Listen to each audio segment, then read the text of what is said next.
Lines மீடியாவுக்கு நீங்கள் அளித்து வரும் ஆதரவுக்கு மிக்க நன்றி. தொடர்ந்து எங்களுடன் இணைந்திருங்கள். லைக் பண்ணுங்கள், சப்ஸ்கிரைப் பண்ணுங்கள், நண்பர்களுக்கு பகிருங்கள். நாம் இணைந்து பயணிப்போம். லைன்ஸ் மீடியா தமிழ் உறவுகளுக்கு வணக்கம். இன்றைய அரசியல் களம் நிகழ்ச்சிக்கு தங்களை என்போடு வரவேற்கிறோம். நான் வணக்கண்ணா. வணக்கம் சின்னா. இன்றைய சமூக வலைதளத்தில் சீமானுடைய தம்பிகள் அவர்களுக்கு நீங்கள் என்ன ஒரு அறிவுரை சொல்லணும், இல்லை அவர்கள் எந்த மாதிரியா சமூக வலைதளத்தில் அணுகணும் அப்படின்னா உங்களுடைய அறிவுரை என்னையா இருக்கும்? சீமான் தம்பிகளுக்குன்னு இல்லை, நம்ம இந்த விஷயத்த ரொம்ப நாளாகவே பேசணும் அப்படின்னு நினச்சிக்கிட்டு இருந்தோம். இது வெறுமனே சீமான் தம்பிகளுக்கு அப்படிங்கிற மாதிரி இல்லாமல் பொதுவாகவே தமிழ் தேசிய அரசியல் சார்ந்த விஷயங்களில் ஆர்வம் கொண்டவர்களுக்கு இந்த கருத்தை சொல்லணும் அப்படிங்கிறது நீண்ட நாள் விருப்பம். அதுக்கு இன்றைக்கு இந்த சந்தர்ப்பத்தை பயன்படுத்திக்கிறேன். யுத்தத்தில் பல வகையான யுத்தங்கள் இருக்குது. இதில் 2 வகையான யுத்தம் முக்கியமானது. களத்தில் நின்று சண்டை போடுறது ஒன்று, கருத்தியலாக சண்டை போடுறது ஒன்று. இந்த களத்தில் நின்று சண்டை போடுறதுக்கு அதை அடிப்படை ஆதாரமாக இருக்கிறது என்னென்னா இந்த கருத்தியல் யுத்தம். இந்த எண்ணத்தை விதைக்கிறது இருக்குல்ல, இந்த எண்ணத்தை விதைக்கிறது தான் ரொம்ப மிக மிக முக்கியமானது. நீங்கள் உலகம் முழுக்க எடுத்து பாருங்கள், எல்லா விஷயத்துக்கும் அடிப்படையாக ஒரு சின்ன ஒரு தீப்பொறி இருக்கும். அது யாரோ ஒருத்தங்களுடைய மூளையில் உதித்த எண்ணமாக இருக்கும், அந்த சிந்தனை. அதுதான் ஐடியாலஜின்னு சொல்கிறாங்க. ஐடியாலஜிக்கலாக என்ன உங்களுடைய ஐடியாலஜி அப்படின்பாங்க. ஒன்று இடதுசாரியாக இருப்பீங்க, இல்லை தமிழ் தேசியமாக இருப்பீங்க, இல்லை திராவிடம் மார்க்சியம் அப்படின்னு ஏதோ ஒரு ஐடியாலஜி சார்ந்து தான் உங்களுடைய எண்ணம் இருக்கணும் அப்படிங்கிறது. இந்த எண்ணத்தை விதைக்கிறதுங்கிறது ரொம்ப முக்கியமானது. இப்படியான எண்ணத்தை விதைக்கிற ஒரு அரசியலில் சீமான் அவர்கள் மிக ரொம்ப ஒரு பவர்ஃபுல்லாக தமிழ் தேசிய அரசியல் நூற்றாண்டுகளாகவே கடந்த 2009க்கு முன்னாடி வரைக்கும், அதுக்கு முன்னாடி பல பெரியவங்களாம் இருந்திருக்காங்க. 2009க்கு முன்னாடி வரைக்கும் தமிழ் தேசிய அரசியல் வெறுமனே அரங்க கூட்டத்தில் ஒரு 50 பேர் 30 பேர் இவ்வளோ தான் இருக்கும், இளைஞர்கள்ட்ட போல. அந்த தமிழ் தேசிய கருத்தியலை சீமான் அவர்கள் வந்ததுக்கப்புறம் அதை நீங்கள் சீமான் உங்களுக்கு பிடிக்கல என்ன விமர்சனங்கள் இருந்தாலும் சரி, சீமான் அவர்கள் அந்த தமிழ் தேசிய கருத்தியலை அரங்க கூட்டத்தில் அடைபட்டு கிடந்த தமிழ் தேசிய கருத்தியலை பொதுதளத்தில் கொண்டு உடச்சி துவம்சம் பண்ணி திராவிடத்தை கதற விட்டு எல்லா இடத்துக்கும் பரப்பிட்டாப்ல.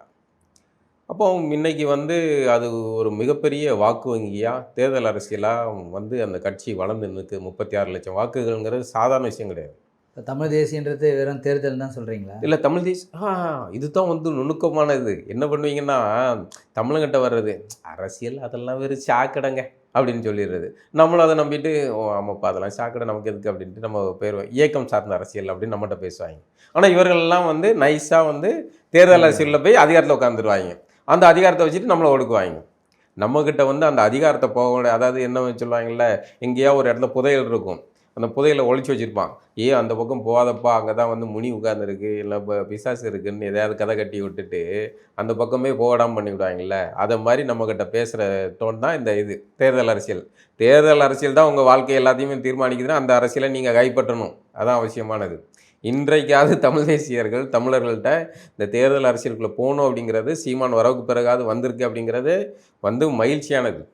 இது நாள் வரைக்கும் தமிழ் தேசியத்துக்குன்னு தமிழ் தேசிய அரசியலுக்குன்னு ஒரு தேர்தல் கட்சி கிடையாது. ஒரு லெட்டர் பேட் மாதிரி. ஆமாம், அதுக்குமே திராவிடர்கள் மேடை போட்டு கொடுப்பாங்க. அவங்க மேடையில் நின்று பேசிட்டு அது இந்த பரிதாபமான ஜீவன்களாக இறங்கி வருவாங்க. இதுதான் தமிழ் தேசியத்தோட நிலை.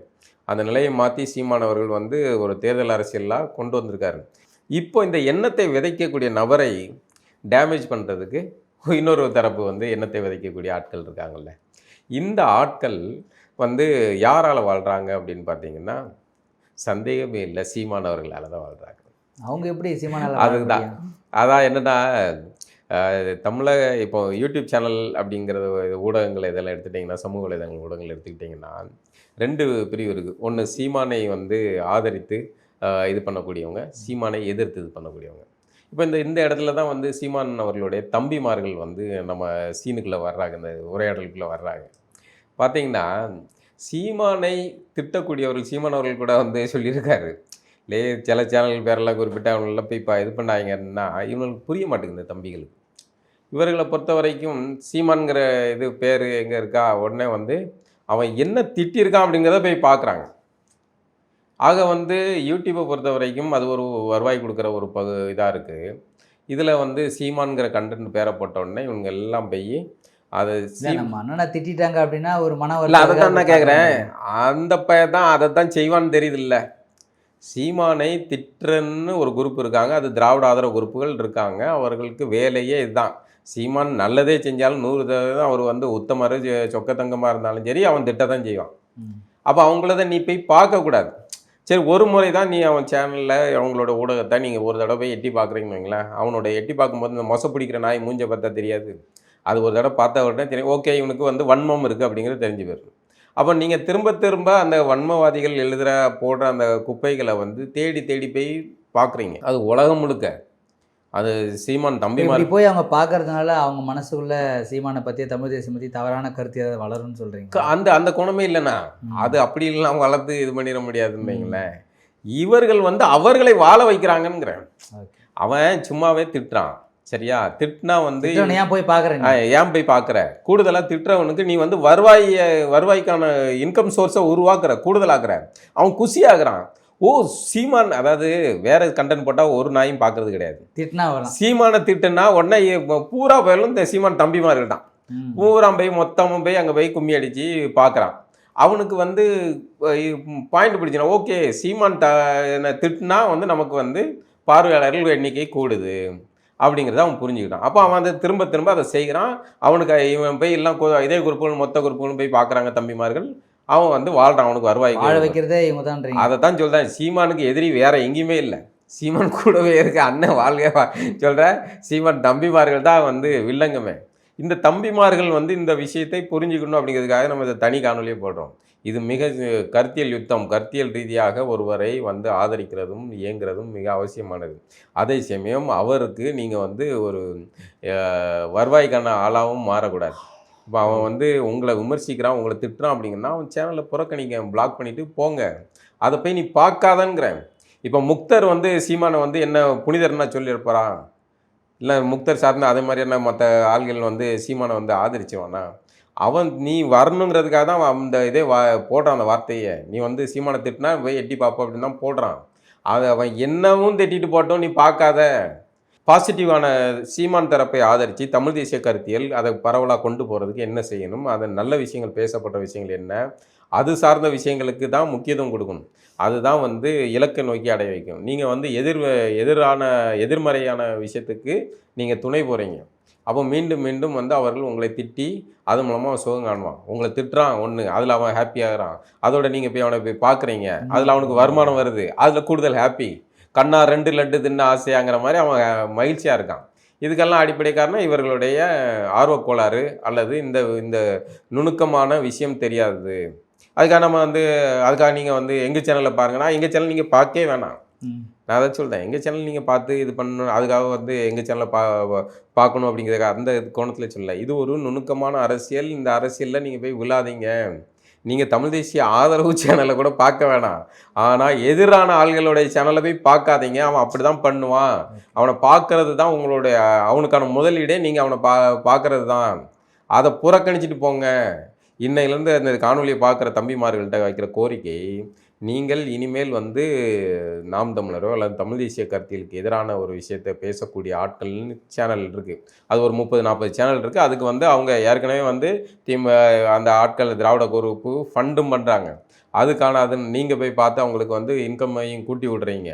இப்படியான வேலைகள் செய்யாதீங்க. நீங்கள் போய் பார்க்க தான் அவன் திரும்ப திரும்ப அந்த விஷயங்களை பேசுகிறான். அப்போ நீங்கள் பார்க்குறது நிறுத்துனீங்கன்னா அவனுக்கு வந்து இதாகிடும். அந்த சேனலில் குறி வச்சுருங்க. இதில் வந்து என்னென்னா, இப்போ தமிழ் தேசியத்தை எதிர்க்கிறாங்க அப்படின்னு அவங்க போய் பார்க்குறாங்களா, இல்லை சீமானை எதிர்க்கிறாங்க அப்படின்னு சொல்லிட்டு அவங்க போய் பார்க்குறாங்களா? அப்போ தமிழ் தேசியத்துக்கு என்ன சீமான் என்ன ஆத்தரைஸ்டா அப்படின்னு அவங்க கேட்குறாங்க. இல்லை அப்படி இல்லை. சீமான் அவர்கள் தமிழ் தேசிய அரசியலை உங்களுக்கு அதான் நான் ஆரம்பத்தில் சொன்னேன், உங்களுக்கு பிடிச்சாலும் பிடிக்கலனாலும் சீமான் அவர்கள் தான் இன்றைக்கு தமிழ் தேசிய கருத்தியலை வந்து பொதுதளத்துக்கு கொண்டு வந்து தேர்தல் அரசியல் அவர் மட்டும் தான் இருக்கார். தமிழ் தேசியத்துக்கான அரசியலுக்கு அவர் மட்டும் தான் இருக்கார், வேறு யாரும் இல்லை. வேறு நீங்கள் திராவிட கூடாரத்தில் அடைபட்டுக்கிட்டு இருந்துட்டு நீங்கள் வேறு எந்த அரசியலும் பேச முடியாது. அப்போ இவர் மட்டும் தான் இருக்கார். அவர்கிட்ட உங்களுக்கு முரண்பாடு இருக்கா, முரண்பாடு இருக்கட்டும். நாளைக்கு வேறு ஒரு அதிலேருந்து வேறு பிரிவுகள் பிரியலாம், நடக்கும். அது நல்லா நடக்கும். ஆனால் இன்றைய சூழலில் அந்த அவருடைய முகமும் அந்த பேசுகிற பேச்சும் குரலும் தான் வந்து அந்த கருத்தியெல்லாம் மாறி நிற்குது. அப்போ அவரை தான் நீங்கள் சொல்ல முடியும். தேர்தல் அரசியலில் வந்து அதை வெளிப்படையாக தான் சொல்ல முடியும். தேர்தல் அரசியலில் தமிழ் தேசியத்தின் முகம் சீமான் அவர்கள் தான். அப்போ அவரை வந்து திட்டுறவன், தமிழ் தேசியத்தை திட்டுறவன் வந்து இதை தான் துருப்பிச்சீட்டாக போட்டு இழுக்கிறான். நம்ம ஆளுகளும் வெட்டில் பூச்சிகளாக போய் விழுறாங்க. அது வந்து மேலும் மேலும் அவனுக்கு வந்து கொண்டாட்டத்தை கொடுக்குது. இன்றைக்கி இருக்கிற சமூக வலைதள காலகட்டத்தில் தமிழ் தேசிய ஐடியாலஜிகள் வந்து திராவிட ஐடியாலஜி வந்து தகர்க்க முடியும்னு நீங்கள் நினைக்கிறீங்க? தகர்த்துடுச்சு. தகர்க்க போய் தான் சார் யார் தமிழர்னு கேட்டாவன். நீங்கள் இது நாள் வரைக்கும் தமிழனை பார்த்து திராவிடன் அப்படின்னு சொல்லிக்கிட்டு இருந்தானுங்க. அதை வந்து கடைசியில் போட்டு அடின்னு அடித்த உடனே யார் தமிழர், யாரெல்லாம் தமிழர், அப்போ இவங்களாம் தமிழர் கிடையாதா அப்படின்னு கேட்க வச்சாங்கல்ல. அப்போ இயல்பாக உனக்கு வந்துடுச்சுல, எந்த தமிழனுக்காது நான் தமிழனாங்கிற கேள்வி வருமா? நான் தமிழன், எனக்கு என்னுடைய தாய்மொழி தமிழ் மொழி, எனக்கு வந்து நீங்கள் வந்து யார் தமிழர் நான் போய் கேட்டுக்கிட்டு இருப்பேன். நான் தமிழன், நான் என்ன வெங்காயத்துக்கிட்ட எனக்கு வந்து சீமானோ இல்லை வேற யாரோ வந்து எனக்கு வந்து தமிழ் தெரியும், நான் தமிழன் இல்லையா? தமிழ் தெரிஞ்சவங்களாம் எப்படி தமிழன் ஆக முடியும்? தமிழ் தெரியும், நான் இங்கிலீஷ் தெரியுது இங்கிலீஷ்காரன் ஆயிருந்தா, ஃப்ரெஞ்சு தெரிஞ்சால் ஃப்ரெஞ்சுக்காரன் ஆயிடுவேன். என்ன இது? இதான் பாண்டே பேசினாப்புல, நான் தமிழன்னா யாரும் தமிழன்னா இப்படி நான் வந்து பீகாரில் போய் பேச முடியுமா? எனக்கு ஹிந்தி தெரியும், மராத்தி தெரியும், நான் ஹிந்தி தெரியும். பீகாரில் போய் ரங்கராஜ் பாண்டேயோடைய சொந்த ஊர் பீகாரில் போய் உட்காந்துட்டு ஆமாம் நான் வந்து சொல்ல முடியுமா? நான் ஹிந்திக்காரன் இல்லைன்னா, நான் பீகாரி இல்லைன்னா நான் வேறு யாரும் இல்லை, நான் ஹிந்திக்காரன் இல்லைன்னா வேறு யாரும் இந்தல்னு சொல்ல முடியுமா? அவன் தமிழன் இழிச்சவன். நீங்கள் வந்து வர்றவன் போகிறெல்லாம் வந்து சொல்லுவீங்க. அதாவது தமிழ்நாட்டில் வந்து குடியேறி இத்தனை ஆண்டுகள் ஆனாலே அவர்கள் தமிழர்கள் அப்படின்னு எவ்வளோ நுணுக்கமாக செஞ்சுருக்காங்க. அப்படி பார்த்தா இங்கே இருக்கிற வட இந்தியர்கள் எல்லாமே தமிழர்கள்ங்கிற ஆயிடுறாங்க. நல்லா தமிழ் பேசுகிறாங்க. ஆமாம் ஆமாம், அவன் தமிழ் பேச கூட வேண்டாம், இத்தனை ஆண்டுகள் இருந்தால் தமிழர்கள்ங்கிற மாதிரி கொண்டு வந்திருக்காங்க. அதாவது தமிழ்நாட்டில் தமிழ் பேசக்கூடியவர்கள் என்பது வேறு, தமிழை தாய்மொழியாக கொண்ட தமிழர்கள் என்பது வேறு. தமிழ்நாட்டில் வசிப்பவர் என்றால் நீங்கள் தமிழ்நாட்டை சார்ந்தவர் அப்படி சொல்லலாம். தமிழ் குடியை சார்ந்தவராக இருக்கணுன்றீங்களா? தமிழ் குடியின் கூட இல்லைங்க, தமிழ்நாட்டில் வசிக்கக்கூடிய பிற மொழியினர் தமிழ்நாட்டில் வசிக்கிறோம், அவ்வளோதான். நான் தமிழன் ஆக முடியாது. நான் கேரளாவில் வசிக்கிறேன், நான் கேரளாவை சார்ந்தவன், ஆனால் கேரளா குடிமகன்க இது கிடையாது, மலையாளி கிடையாது, இல்லை என்னுடைய தாய்மொழி மலையாளம் கிடையாது, தமிழ் தான். அதை மாதிரி தான் நீங்கள் தமிழ்நாட்டில் இருக்கிற பிற மொழியினர் எல்லாரும் தமிழ்நாட்டில் வசிக்கக்கூடியவர்கள், ஆனால் தமிழர்கள் ஆக முடியாது.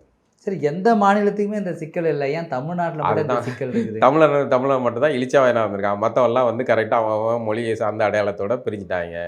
தமிழனுக்கு தான் மட்டும்தான் ஒரே வச்சிருக்கோம்ல, ஒரே இது அந்த இது எதோ என்னத்தை சொல்கிறது, திராவிட இதை பூசி விட்டுக்கொள்ள தலையில் மிளகாய் அரைச்சி வச்சுருக்கோம்ல. சரி, நீங்கள் சொல்கிற மாதிரி இந்த காலகட்டத்தில் அடுத்து வர வரும் காலகட்டத்தில் தேர்தல் முடிவுகளில் தமிழ் தேசியங்கள் வந்து ஆட்சி அமைக்கிறதுக்கான சாத்தியக்கூறுகள் இருக்குதா? தமிழ் தேசியம் ஆட்சி அதிகாரத்தை பிடிக்கும், ஏன் பிடிக்காது? அதை பிடிக்க விடாமல் செய்கிறதுக்கான சதி வேலைகள் எல்லாம் நடக்குது. இப்போ விஜய் இறக்குறது அந்த பின்னணியிலேருந்து தான் நான் அப்படி தான் பார்க்குறேன். விஜய் ஒரு நடிகர், திரும்ப மக்கள்கிட்ட அந்த திரைமுகத்துக்குள்ளே தள்ளணும். இன்னொரு பக்கம் சாராய மோகம், அதுன்னு வட இந்தியாவை சேர்ந்தவர்கள் இங்கே இறக்கியிருக்காங்க. வட இந்தியர்களுக்கு வாக்குரிமை வந்தால் அவன் யாருக்கு போடுவான்? நாம் தமிழருக்காக போடுவான், திராவிடத்துக்காக போடுவான். ஆனால் இவங்க ரெண்டு பேரும் ஒரு புள்ளியில் இணைவாங்க. வட இந்தியர்களும் திராவிடமும் ஒரு புள்ளியில் இணைவாங்க, தமிழர்களுக்கு எதிராக வந்து நிற்கும்போது இணைவாங்க. ஏன்னா ரெண்டு பேருமே இந்த மண்ணுக்கு அந்நியர்கள், தமிழுக்கு அவர்கள் ரெண்டு பேருமே அந்நியர்கள். அப்போ ரெண்டு அந்நியர்களும் ஒன்று கூடிடுவாங்க. ஒன்று நீ இல்லை நான். ஆமாம், அப்படி அதான் ரெண்டு பேருக்கும் கடைசியில் மிச்சர் தட்டு வந்து தமிழங்கிட்ட இருக்கும். அப்போ தமிழர்கள் பெரும்பான்மையாக வந்து அவ்வளோ நுணுக்கமான அரசியல் தமிழ் இளைஞர்களுக்கு இப்போ இருக்காதா? இல்லை, அதாவது இருக்கணும். அப்படி நம்ம தட்டிக்கிட்டி கொண்டு வந்து பேசிட்டு அரசியல் ஒரு பக்கம் பேசுகிறாரு, நம்ம பேசுகிறோம், அப்படி இப்படின்னு பலரும் பேசுகிறாங்க. தமிழ் தேசிய அரசியல் சார்ந்து பலரும் இயங்குறாங்கன்னு வைங்களேன். இப்படியே ஒரு மாதிரி ஒருங்கிணைச்சு கொண்டு வரும்போது டகால்னு குறுக்க கௌசிக்க இறக்கி விட்டு இந்த கூட்டத்தெல்லாம் பார்க்கும்போது தான் வந்து இதாக இருக்குது. இந்த பிள்ளைங்க நம்ம பிள்ளைங்க தானே, நம்ம இதிலேருந்து வர்ற பிள்ளைங்க பெருவாரியாக வேறு மொழிக்காரங்களும் இருப்பாங்க, தமிழ் பிள்ளைங்களும் இருப்பாங்க. எனக்கு அதுதான் வருத்தம். நம்ம பிள்ளைங்க ஏன் இப்படி ஒரு நடிகனை வந்து நடிகராக பார்க்குறதுக்கான பக்குவம் இல்லாமல் இப்படி ஒரு தற்குறிகளாக வந்து போய் நிற்குத.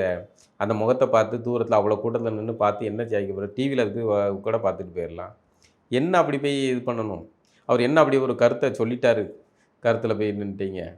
ஒரு நடிகனை பார்க்க வேண்டிய அந்த அளவுக்கு போய் வெயிலில் காஞ்சி கிடந்து பார்க்க வேண்டிய அவசியம் என்ன இருக்குது? ஏன் அந்த திரைமுகத்தில் இருக்கீங்க? அப்பவும் இந்த திரைமுகத்தை இருக்கணும் அப்படிங்கிறது தான் வந்து திராவிட அரசியல். ஏன்னா திராவிட அரசியலுக்கு முதலீடு இந்த திரை தான், சினிமா. ஆமாம், பாருங்கள் திமுகவுக்கு அடுத்தடுத்து வாரிசுகளை இறக்குற எங்கேருந்து இறக்குறாங்க? சினிமாக்கள் 2 படம் 4 படம் நடித்தா ஓகே, மூஞ்சி பரவலாயிடுது, அதனால் பொறுப்பு அரசியல் அதிகாரத்தில் பொதிப்பு உதயநிதிக்கு கொடுத்தாச்சு, அடுத்து இன்பநிதியை கொண்டு வர போகிறாங்க. இதுதான் நடக்கும். அப்போ இந்த திராவிடர்களுக்கு சினிமா வந்து அடையாளம், அந்த அடையாளத்தில் தமிழர்களை வந்து இந்த போதையிலே வச்சுருக்கணுங்கிறது அவசியமான. அப்போ நாம் தமிழர் தம்பிகள் வந்து இன்னும் கொஞ்சம் விவரமாக இருக்கணும். நாம் தமிழர் தம்பிகள் விவரமாக இருக்கிறது, அவங்க இதில் அரசியல் பார்வையில் இதில் ஆர்வமாக தான் இருக்காங்க. எல்லாம் வந்து தெளிவாக இருக்காங்க, பார்வை எல்லாம் சரி. ஆனால் இந்த நுணுக்கத்தை கற்றுக்காங்க. உங்களை விமர்சிக்கக்கூடியவனை போய் நீங்கள் தேடி பார்த்து அவனை வந்து வாழ வைக்காதீங்க, அது பார்க்காதீங்க, அவனை புறக்கணிச்சிட்டு போங்க. அவன் உங்களை நீங்கள் போய் பார்த்தாலும் என்ன உனக்காக வந்து அவன் வந்து இதாக மாற்றியாக பேச போகிறான். அவன் திரும்ப திரும்ப சீமானை கழுவி ஊற்ற தான் போகிறான். நீ அதை போய் பார்த்து பார்த்து அவனை வாழ வச்சுக்கிட்டு இருக்க. இந்த மனதிலிருந்து விடுபடுங்கள். இதை முதல்ல புறக்கணிங்க. முதல்ல நீங்கள் சீமானுக்கு அல்லது நாம் தமிழர் கட்சிக்கு ஏதாவது நல்லது செய்யணும்னு ஆசைப்பட்டால் தம்பிமார்கள்ட்ட சொல்கிறது, முதல்ல சீமானை கடுமையாக விமர்சிக்கிறது கிடையாது, அது வன்மத்தை வெளிப்படுத்தக்கூடிய, தமிழ் தேசிய தமிழர்களுக்கு எதிராக பேசக்கூடிய இந்த யூடியூப் சேனலோ இல்லை சமூக வலைதளங்கள் பக்கங்களை புறக்கணிங்க. அவன் என்ன சொக்க தங்கத்தை சொக்க தங்கம் ஜுவல்லரி சொக்க வைக்க ஜுவல்லரின்னு என்ன இறக்குனாலும் பார்க்காத, அந்த பக்கம் போகாத.